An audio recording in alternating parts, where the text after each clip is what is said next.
Assalamualaikum warahmatullahi wabarakatuh.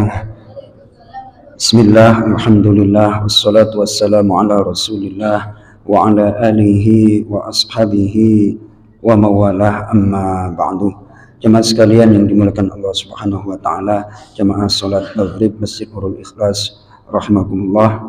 Insyaallah kita akan melanjutkan kajian kultum kita dari tema Isra Mi'raj, hadisnya yang panjang yang kemarin saya sampai kepada tentang Nabi Muhammad Shallallahu Alaihi Wasallam sampai ke Sidratil Muntaha, yakni satu tempat yang tentunya kita harus menerima dengan iman, yang mana Rasulullah Shallallahu Alaihi Wasallam menerima tugas dari Allah, kewajiban berupa sholat. Kemudian Rasulullah dari Sidratil Muntaha turun berjumpa dengan Nabi Musa alaihissalam. Kemudian Nabi Musa berkata, sungguh demi Allah, aku telah membujuk Bani Israel untuk mengerjakan yang lebih ringan dari itu, tetapi mereka malah meninggalkannya. Maka kembalilah kepada Tuhanmu dan mintalah keringanan buat dirimu juga. Jadi dari 50 ditawar lagi, nego lagi, banting harga lagi sampai jadi 5. Masih oleh Nabi Musa dibujuk, tawar lagi. Akhirnya Rasulullah Shallallahu Alaihi Wasallam bersabda, wahai Musa, sungguh demi Allah, aku malu kepada Tuhanku karena terlalu sering bolak-balik kepadanya, ya kan? Kita kalau sering bolak-balik, akhirnya nggak enak, malu. Saya ulangi, sungguh wahai Musa, aku malu kepada Rabbku karena terlalu sering bolak-balik kepadanya. Musa berkata, kalau begitu turunlah engkau dengan menyebut nama Allah. Kemudian perawi melanjutkan kisah bahwa kemudian Nabi Muhammad Shallallahu Alaihi Wasallam terbangun dan dia berada di Masjidil Haram.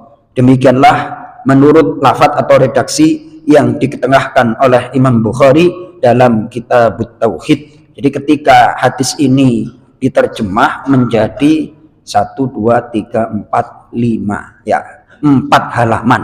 Diterjemah jadi 4 halaman, itu baru satu hadis. Dalam tafsir Ibnu Katsir itu ada belasan hadis tentang kisah Isra Mi'raj Nabi Muhammad Shallallahu Alaihi Wasallam dari berbagai riwayat. Nah, ini tentunya yang diketengahkan oleh Imam Ibnu Katsir itu adalah diseleksi dulu, diseleksi baru ditampilkan hadis-hadis sahih. Terus predikatnya karena ini menyangkut masalah keimanan, yang diketengahkan itu adalah hadis-hadis sahih. Jadi metodologi ulama di dalam mengambil hukum, pertama Al-Quran, yang kedua adalah hadis. Hadis itu kalau berkenaan dengan masalah keimanan itu nggak boleh hadisnya itu hadis tidak sahih. Sahihnya itu harus mutawatir. Mutawatir itu artinya diriwayatkan oleh sejumlah besar jamaah sahabat yang tidak mungkin mereka itu bohong. Maka itu baru untuk masalah akidah keimanan. Kalau untuk masalah kunut subuh, itu berbeda pendapat, silahkan. Tapi kalau untuk masalah keimanan, hadisnya harus sahih karena masuk keyakinan. Lah kadang kita sesuatu yang bukan menyangkut masalah akidah, ribut, itu namanya rugilah, menyanyiakan tenaga dan waktu. Sesuatu yang bukan wajib nggak usah diributkan. Kunut silahkan, nggak kunut silahkan. Tahlil silahkan, nggak tahlil juga nggak berdosa. Tahlil juga nggak wajib. Ngapain sih ribut-ribut? Itu bukan pokok. Tapi kalau tentang kisah Isra Mi'raj Nabi Muhammad Shallallahu Alaihi Wasallam, kita harus percaya. Nah, percaya itu objeknya hati, bukan akal. Karena objek keimanan itu nggak kelihatan. Maka untuk subjek dari iman itu adalah hati. Percaya apa enggak Nabi Muhammad Isra? Percaya. Mi'raj percaya apa enggak? Percaya. Bersama siapa? Malaikat Jibril. Terus kisahnya bagaimana berjumpa dengan para nabi, selanjutnya. Nah, karena informasi ini disampaikan oleh orang yang katakanlah tidak mungkin berbohong, maka itu bisa dijadikan ilmu. Nah, ini agak merempet nih. Asbabul ilmi, asbabul ulum, kata para ulama dalam ilmu akidah nih Mas, itu masalah keyakinan, ilmu yang mengantar kepada keyakinan itu sebabnya, sarananya adalah 3. Yang pertama adalah al-hawasus salimah, panca indera yang selamat. Panca indera yang selamat. Misalnya ini, warnanya apa? Misalnya, kok ini ngomong warna hijau, oh berarti dia panca inderanya nggak selamat, nggak bisa. Nah, berarti untuk sampai kepada ilmu yang bisa mendatangkan keyakinan 3. 1 adalah al-hawasus salimah, panca inderanya harus selamat. Terus yang didengar dalam khazanah ilmu hadis, orang itu kalau agak mohon maaf nih, panca inderanya nggak, khususnya pendengarannya nggak baik, itu hadisnya kadang-kadang ditinggal. Kenapa? Karena bermasalah. Kadang-kadang kita ngomong apa terus didengar memang berjumpa, akan tetapi telinganya bermasalah, itu ditinggalkan, nyari perbandingan lagi.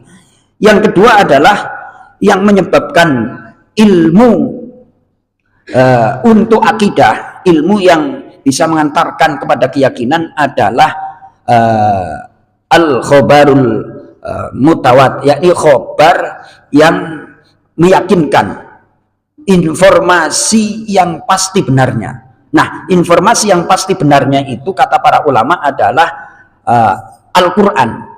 Yang kemudian yang kedua adalah informasi yang dikuatkan dengan mukjizat. Nah, itu informasinya para nabi. Selain itu masih bisa apa namanya diterima dan ditolak. Tapi kalau berkenaan dengan Al-Quran itu sudah pasti. Kemudian hadis juga kalau sahih diriwayatkan oleh para sahabat yang banyak, statusnya adalah mutawatir, baru itu bisa dijadikan ilmu pengetahuan yang boleh diyakini. Yang ketiga adalah sarana untuk mendapatkan ilmu yang mengantar kepada keyakinan, kepercayaan adalah al-aqlu, akal. Contoh, saya tanya ini sekarang, Mas Ali, Presiden Indonesia 1 apa 2? 1. Seandainya di alam semesta ini ada lebih dari 1 Tuhan, pantas apa enggak? Tidak. Wah, tidak. Negara aja kalau dipimpin oleh 2 lebih 1 pemimpin itu akan, apalagi alam semesta. Lah kok ada penguasa lebih dari 1, itu berarti nggak masuk akal. Itu dalam ilmu akidah. Mudah-mudahan bermanfaat. Assalamualaikum warahmatullahi wabarakatuh.